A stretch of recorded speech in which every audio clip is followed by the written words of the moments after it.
Гүлнара Хайдарова. Пингвин малайы Пин. Бізден бик ерақта, жернің ең күн яғында Антарктида деген жер бар. Онда бик салқын һәм ел буе қар ява. Шул қарлар арасында Пин исемле бик шук пингвин малайы яши. Пин башка нәни пингвиннар кебек көндә балалар бакчасына йөри. Бу вакытта аның әти-әнисе эшкә азык табарга китә.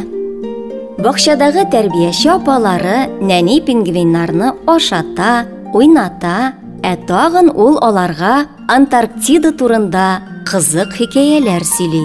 Менә бүген дә ул кайсы хайваннарның пингвиннарга дус, кайсыларының дошман булганлыгын аңлата. Тик Пин аны игътибар белән тыңламый шул.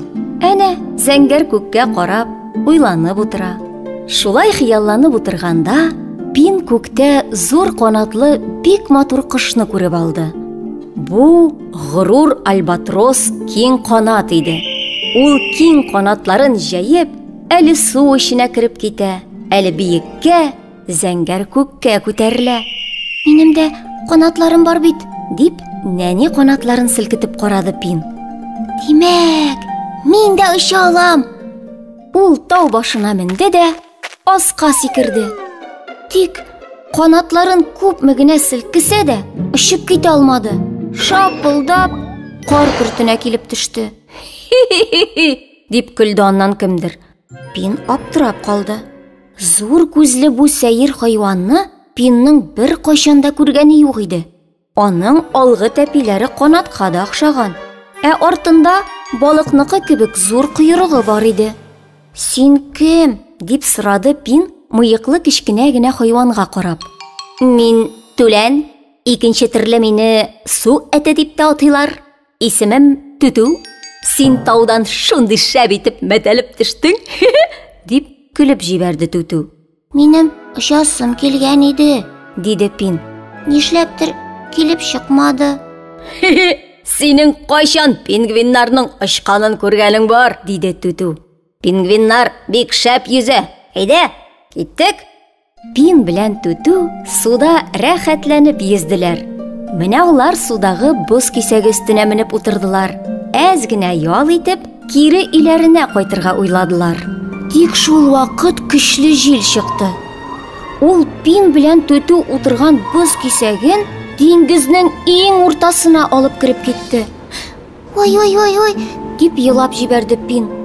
Без хәзер өебезгә ничек кайтып җитәрбез? Елама, Пин, тавышланма, диде Түтү.